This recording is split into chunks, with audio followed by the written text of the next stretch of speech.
Racist officer blocks black judge from courtroom, faces consequences when his identity is revealed. Judge David Thompson, a man noted for his cool head, froze in astonishment as a white police officer stopped his route to his own tribunal. The officer sneered, "We do not let individuals like you in here." Judge Thompson startled everyone and altered everything before we dug into the narrative. I know from where you're viewing side video in the comments below not to. Forgot to subscribe for more tales with twists you would never find in front of David Thompson. The courthouse breathes clearly in the cool morning air the sun had produced. Just started to shine golden across the city, lighting the towering building David had spent many years of upholding the law in the courthouse represent justice for many. Many hours defending the law. Felt imposing in its silence this morning David, but he was unconcerned. Had always been resolute, a man marked by his cool head and unquestionable dedication to following the law, but today seemed different. David had been judging for more than 10 years, a black man who had ascended the ranks in spite of racism. At every turn's evidence of his commitment and fortitude from the modest courts where he began to currently oversee one of the biggest. David had gained his place in the country by virtue of intellect, integrity, and an open approach to corruption, which was highly prominent. His life had been a sequence of battles, some won, some lost, but his spirit remained steadfastly fair. Stayed intact when he walked to the courthouse, briefcase in hand, and saw two cops by the door. David's gaze steely and deliberate. He had seen this look before, a silent warning that something wasn't right. He dismissed the uncomfortable sensation used to the subtle and obvious. The hatred he had experienced during his life today was merely another court day, or hence he assumed Officer James, the bigger of the two, moved on as David arrived at the door. Big and commanding, James radiated a certain arrogance, the kind David had developed the ability to identify over time.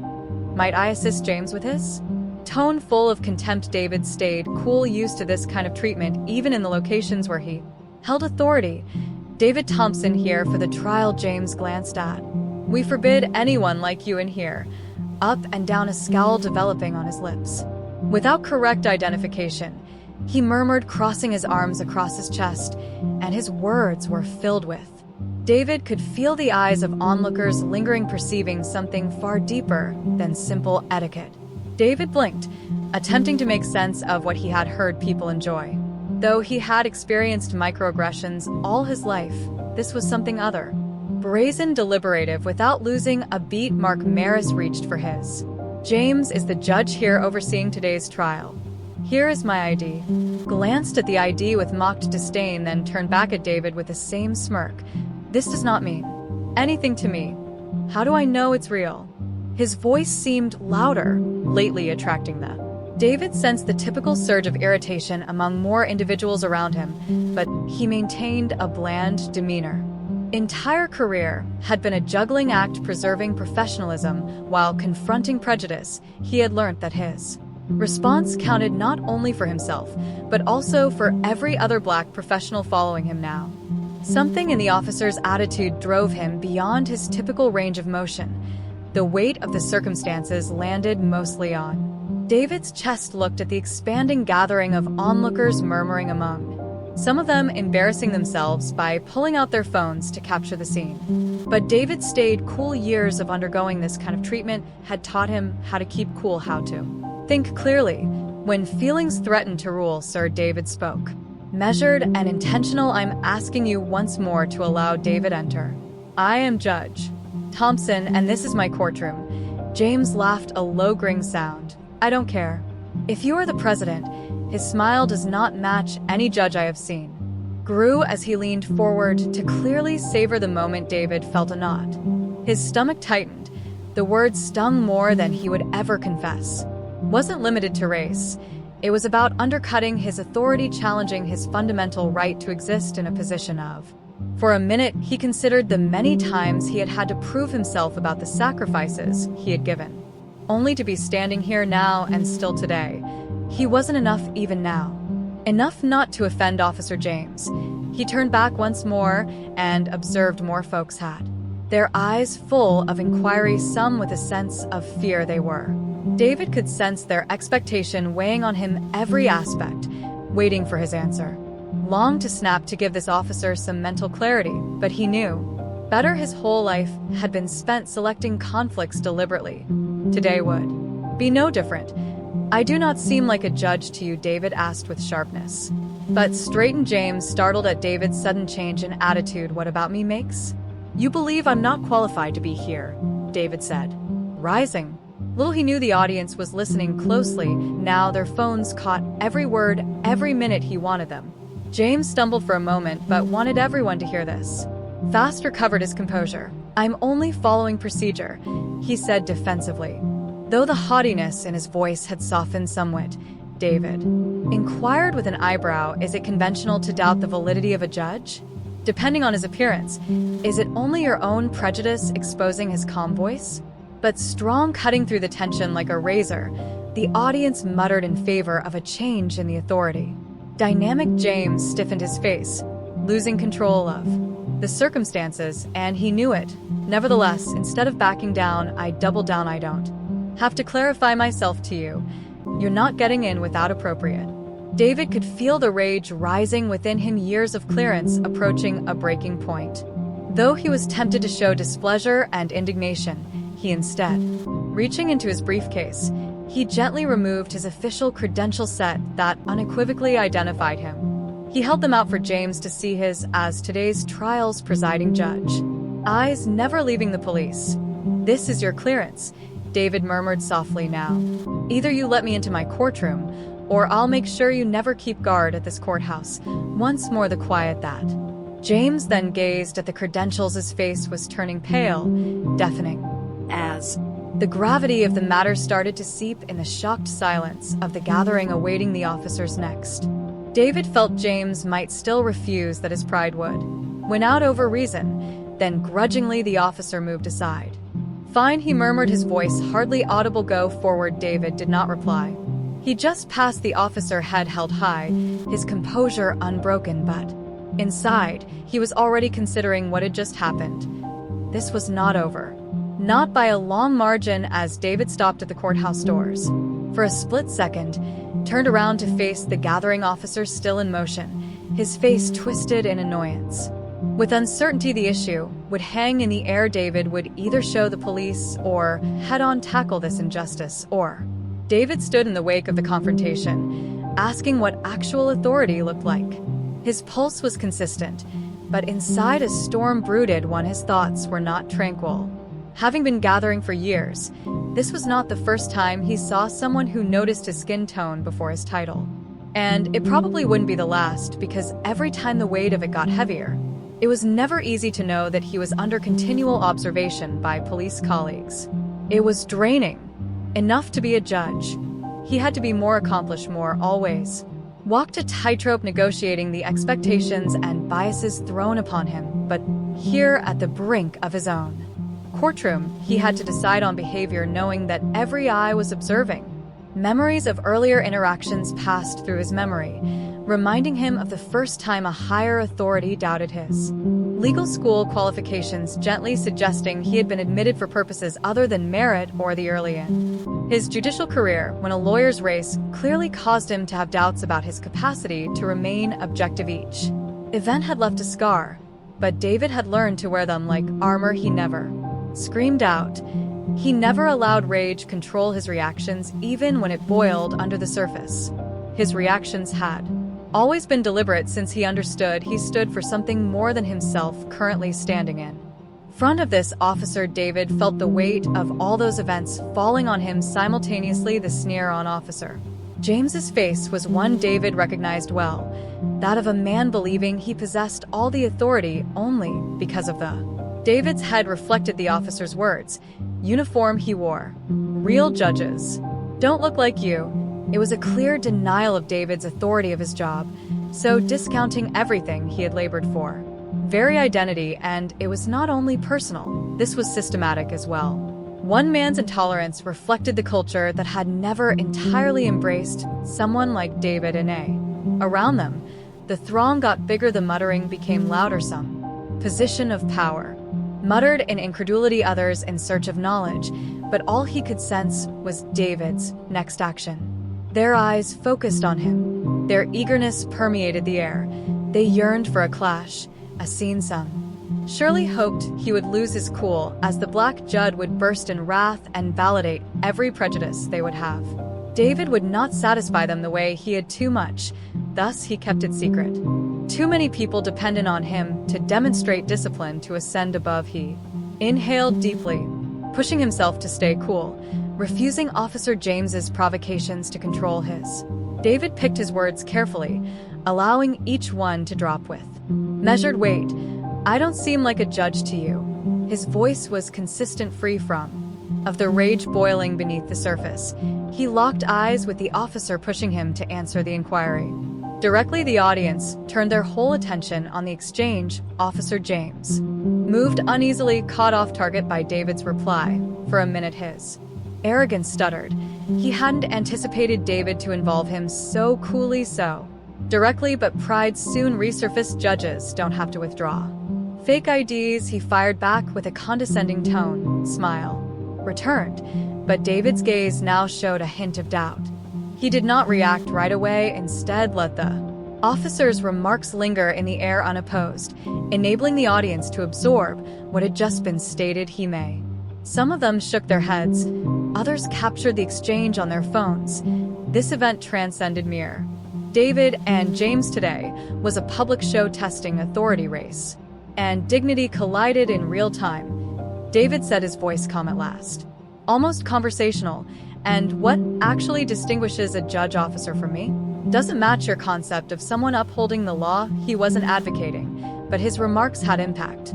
There was a clear challenge to the officer as well as to the whole institution that had let such prejudice exist. James bristled, clearly now, clearly uncomfortable, even though he tried to keep his stubborn attitude. "You don't look the part," he grumbled, yet the bravado vanished. The audience felt James losing control of the moment. His power, once unchallenged, was erasing with every word David said. David saw the officer intently examining James's body language in order to recover control. But David's composed, measured answers had changed the balance. Threw him off, revealed the officer's prejudice for what it was: stupidity masquerading as authority. Yet David recognized that this went beyond a mere verbal interaction and was about conveying a message to everyone observing as much as to Officer James. David reached into his suitcase and showed everyone his judge's ID, "which is my identity," he added, his tone still calm but relentless. "It's not phony. It's not up for discussion. I am the judge reviewing today's case." His voice didn't waver. He didn't have to elevate his might. James looked at the ID's face, showed flickers of uncertainty. He realized he had miscalculated, but his pride would prevent him from owning it. "Everyone could print an ID," he murmured, but the audience moved, the tension in the air building as they waited for David's arrival. The words sounded hollow even to him. David's next action was slow. He let the silence grow and let the weight of the moment sink in. For everyone here boiled years of frustration, of slights and injustices boiling under the surface, but he refused to let it show. He had spent his whole life learning the skill of self-control, of knowing when to talk and when to be silent. Silence today would be no different. Gently, cautiously, David placed his ID. James's eyes never left his briefcase. "You may believe what you wanted, officer," but there was steel in his voice now. "But the law does not bend to your prejudices." The public muttered in agreement. David could see the momentum moving even more in James's direction. On the other hand, clearly lost his confidence in favor of doubt, and his pride wouldn't let him entirely back down even if he was angry at losing control of the circumstances. David, however, already won the audience and didn't need the officer's admission. Could see it, and more significantly, Officer James could sense David had proved his power with calm, calculated words that struck deeper than any other, not with wrath or confrontation. Outburst ever. The suspense lingered in the air as David waited, the crowd holding their breath. What would David? How far would he push this, and how would James react to the lesson he would teach? Had lately been taught anything? David knew one thing for sure. David stood strong, his ID still already displaying to the police and everyone observing what actual power looked like. Obvious in his hand when Officer James's defensiveness increased Officer James's. Face twisted in a mixture of shame and defiance, knowing he was losing control of the circumstances pride was in charge of. Injured, but instead of retreating, he dug in more, his voice tightening. "I don't care what type of EY you flash." He snarled his eyes, narrowing your knot. "Till I say so." Behind David, the whispers of the throng grew louder as I passed those doors. Others watched in wonder at the officer's haughtiness and sensed something monumental was happening. Before their eyes, additional cops had begun to assemble around their rigid position in search of. David knew he had to act. James's cue, the tension was heavy in the air, the drama on verge of spiraling out of control. Quickly, but intentionally, he would not be drawn into a shouting match, and he would. Keeping his cool, he gently reached out from wrath under control. He reached into his pocket, quickly took out his phone, dialed his courtroom staff as the line rung. Sure, the audience could hear every word Margaret mentioned once the connection connected. His voice firm and deliberate. "I'm outside the courthouse, blocked from entering by an officer. Please let the supervising security staff know." His tone was authoritative but never increased it. Just a call for assistance. Every person listening knew what was going here. This was public statement. Not a man refused access. Rather, this was a judge denied his right to his own courtroom, so the officer's smile wavered. Glancing about at his fellow police, his confidence faltering as the weight of the circumstances started to dawn on him. Though he was still clinging on, reluctant to give up in front of the mounting audience, bravado was failing. His face blanched with recognition well before the head of courthouse security arrived, thrashing through the throng. His eyes locked on David. He knew the seriousness of the error Judge Thompson had made. He spoke. Strained with haste, I had no notion. His eyes turned to Officer James, and James's attitude of wrath was not one to confuse. His hubris started to break the awareness that he had mistook the circumstances entirely setting in, yet even as his superior corrected him, his posture showed obvious opposition, and he murmured beneath his breath, still clutching to some lost sense. His posture hardened even more when his superior turned to face him straight. "Officer James, you're out of line." The head of security snapped a strong tone. "This is Judge David Thompson, and you just devalued the highest authority in this courthouse."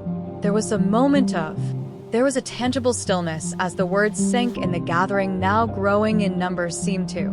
Though David didn't gloat. Collectively, we hold our breath, observing the drama play out with bated interest. Didn't need to. Instead, he moved forward with a calm but determined expression. The lesson he was going to teach was not only for James, but for everyone. Seeing this authority does not come from the hue of one's skin. David stated, his voice possessed a subdued strength that sliced through the tense. The environment it generates comes from the integrity we maintain and the service we offer the people. You question my authority. You saw a black man who didn't fit into your vision, not a judge in me.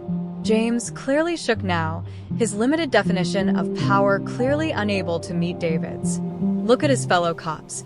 They seemed uncomfortable behind him, not knowing how to respond. David's remarks, while calm, held the weight of years of battle fought silently, of injustices suffered without reprisals. The gathering that had expanded with the minute watched carefully. Some nodded in agreement, others whispered gently, but all of them realized the importance of what was occurring.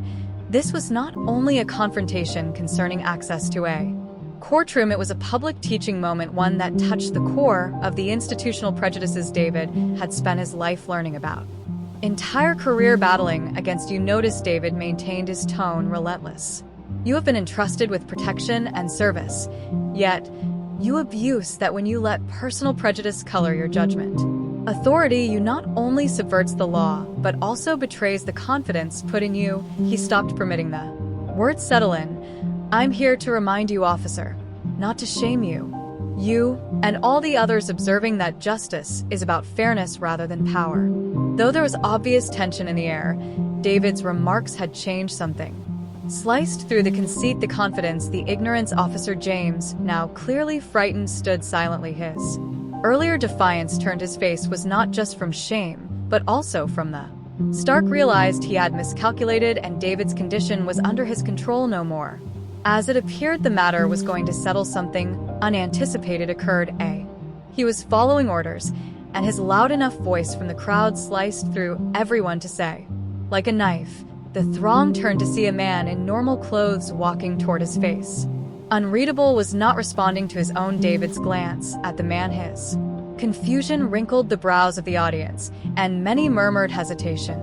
Rippling through them, David inquired, his voice low, "Careful, the..." David's expression was bland, but Guy gazed squarely at him. His words carried insinuation. "Officer James was handed orders," his voice steady, "to stop you from approaching the courtroom today. Some individuals object to you supervising this case." David's mind ran as the revelation struck him. This wasn't limited to the prejudice of one officer. This was considerably more general. As the ramifications of the man's statements set in, this wasn't simply about racial prejudice or personal disdain. It was about something far more sinister, a conscious attempt to prevent from doing his work, from supervising a case involving someone else's non-involvement in. James moved uneasily, but it was obvious he hadn't anticipated the man to voice his conceit had been a mask covering the reality that he was a PA, not the one in charge at all.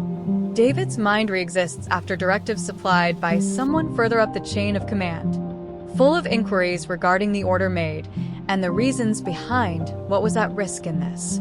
This was an instance of institutional racism at its most, one that would lead someone to such extreme actions. Level, or was a more extensive scheme under action among the people swarming now. David turned around to see the faces of people observing, feeling the weight of conjecture and conflict. Weight of the circumstances pushing down on him. This was no more only a lesson in justice for one officer. It presented a difficulty to the same system he had devoted his life to maintaining as the reality of the. David came to see that the disagreement wasn't resolved. Far from it, the situation set in. Officer may have been a pawn, but now someone else was dragging the strings.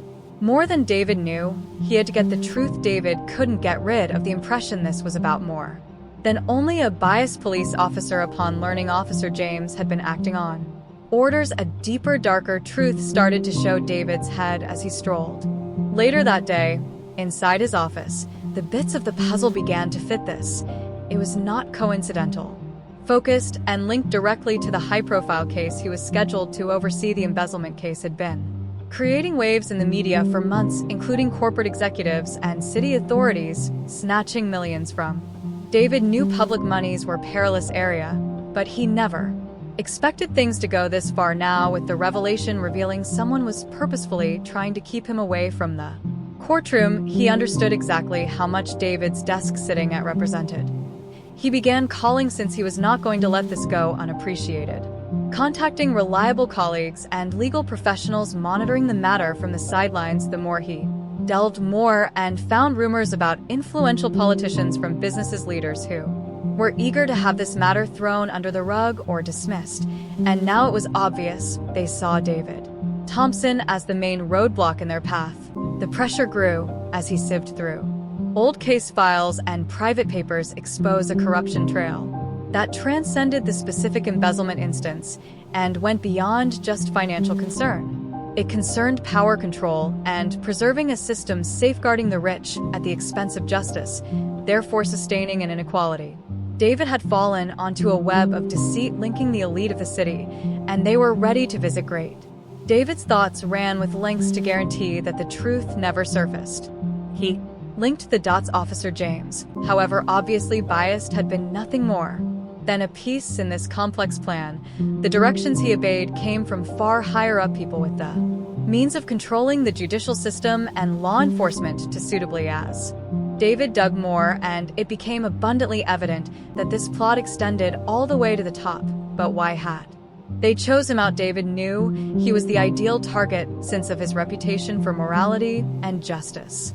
They couldn't afford to have a judge like him supervising the trial. Someone who wasn't readily influenced wouldn't look the other way or take bribes they required out of the scene, and the incident involving the officer had been their first effort to shake him. As David discovered more information, he learned that Important conspiratorial participants were already behind the scenes discrediting him under anonymous allegations having filed against him with the Court Review Board for misbehavior. Whispers in the media thoroughly manufactured tales casting doubt on his objectivity, suggesting he had a secret motive. The objective was obviously plain if they. David realized he had to act. He couldn't keep him out of the courtroom physically. He was aware, though, that jumping into an accusation without strong evidence could backfire the people he was working with. Were strong and playing a long game. If he revealed their scheme too soon, they would just change strategy and the case would be lost worse. His career might be destroyed without ever having the. He had to walk carefully since time was running out, and he wanted to bring them to justice. David considered his choices as the trial was quickly approaching and the conspirators tightened their hold.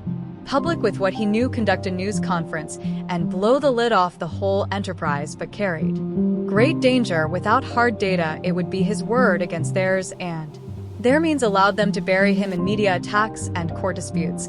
The alternative was more risky but possibly more successful. Play their game, let them believe they were winning, and utilize the trial itself as a stage to expose the corruption from inside. David might discreetly compile proof using his status as the chief judge, looking for links between the accused and the people attempting to discredit him. As he faced with this choice, David contacted a few reliable legal minds he knew he could depend on. Though they cautioned, they concluded that one of them, a former prosecutor who had handled, had two great stakes to overlook.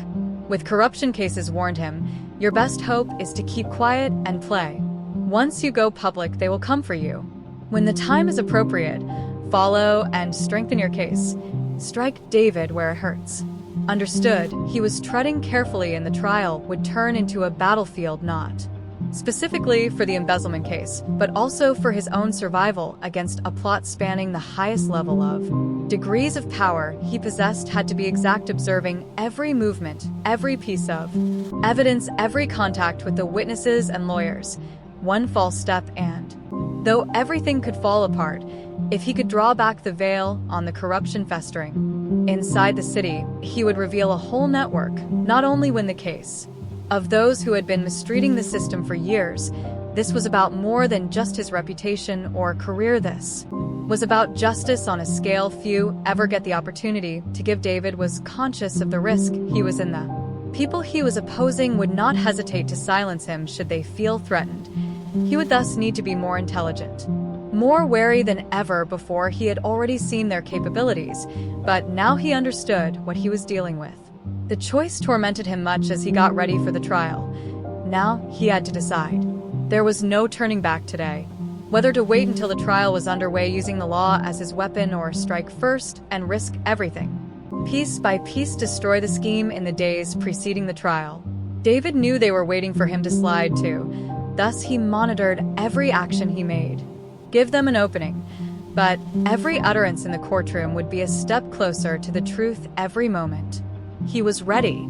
Spoken would help him to expose the depths of corruption that had caught the city the last time. David would have to decide whether to expose the truth before the trial started, or whether he would utilize his position. He risked everything, as decided to silently undo the plot from within, striking only when least suspected. The trial.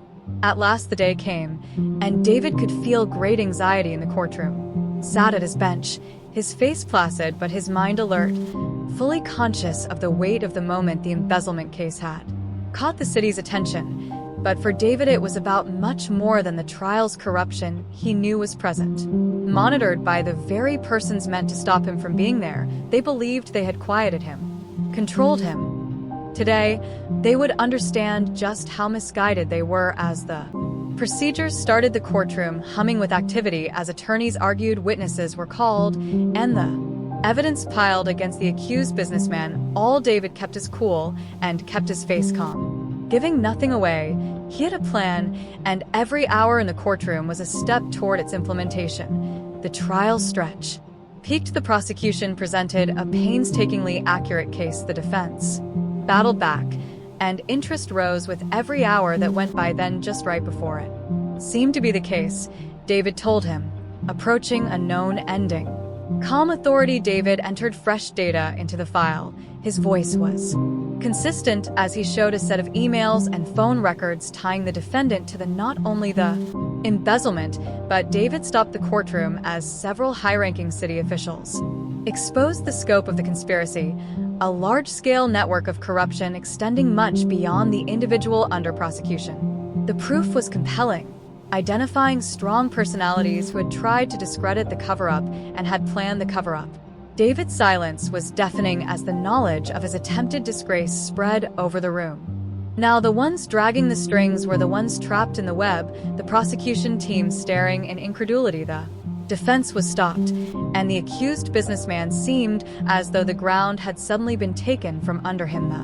The weight of the event hung in the air as David painstakingly detailed how the officials had directed funds controlled. David wasn't done in a way that the legal system intended to remove him from the trial to safeguard their own interests. Officer James, the same man who had embarrassed David at the courthouse door, stood up with pale cheeks. He spoke shakily in front of the court. "Your Honor started me to owe you in. I'm sorry. I allowed my own prejudices distort my judgment and was deceived. I am very sorry," the courtroom held. "I followed orders without considering the implications." David's breath caught him staring at the cop for a long period. This was the same man who had denigrated him and questioned his authority just because of his skin. Now he was standing before David, acknowledging his transgression, not only to him, but also to everyone observing. David embraced the apologies, but his answer had more significance. "Officer James, while I value your comments, remember, responsibility is more than just an apology. It's about deeds, yours, mine, and those of authority. We have to all hold ourselves to a higher level." The officer nodded in one of those ways. David saw that this was about more than just the officer's personal redemption. It was about real regret. Much more, it was about David overcoming the cycle of corruption and prejudice running deep through the system. Ready to render the decision, the room hummed with expectation. This was more than a trial. David's voice was pure and consistent as he made judgment. Although the defendant was convicted guilty of embezzlement, David seized the chance to talk directly to the courtroom, addressing not only the involved parties, but also the institutional problems at the. David started the events that have transpired here today, but they are not the heart of the matter. Separated, they fit a more general issue with an overly frequent protection of the powerful at the expense of justice. Today we have seen that one can hold even people who believe they are untouchable responsible. This is not only concerning. The law relates to the decisions we daily make to defend what is right. His comment struck a deep chord since he discussed the need of justice, of fairness, and of the need of. Everywhere he encountered prejudice and corruption, he made it quite evident that the battle was not done, that the outcome in this trial was only one phase of an infinitely more intense struggle for justice and equality. David had not simply resided. As he concluded, the courtroom stayed silent, absorbing the weight of his words over a legal victory, but had given a moral message that transcended courtroom boundaries. When the gavel at last, the sense of finality was evident. Justice had been rendered not simply for the atrocities carried out, but for the system meant to guard those in authority. David had been adamant, and by doing this, he had revealed the depths of prejudice and corruption that so many had sought to overlook. As the audience, people murmured to one another, a sense of transformation permeating their, not only concerning the decision, but also on the wider consequences of what David had seen. The city had been rocked, and deeds had made an enduring mark on Officer James, who gently thanked David one last time for the opportunity. David believed him and stated, "To make things right," he said. David realized that a group effort to destroy the system would bring about true change, not one man's apologies. Racial institutions of our ISM and corruption revealed as David left the courthouse that day. He strolled out. Though not in the manner his rivals had expected, he had not only prevailed on the case, he had gained something considerably greater. Significant, he had shown the city, the judicial system, and the universe in which justice transcended mere events in the. David understood the fight. It was about the bravery to stand up even when the cards were stacked against you. Wasn't over. There would be more trials, more difficulties, more times when the System would attempt to discredit those who tried to oppose it, but as he entered the brilliant sunlight, he sensed. With hope, his last query stayed in his head. How many more will discover the bravery to oppose the injustice ingrained in the very structures designed to guard us? Disclaimer. This channel stands against all forms of intolerance, discrimination, racism, and violations of human rights. The stories shared here are original creations, developed to encourage reflection, understanding, and constructive dialogue. All content is produced with a commitment to respecting diversity and honoring human dignity.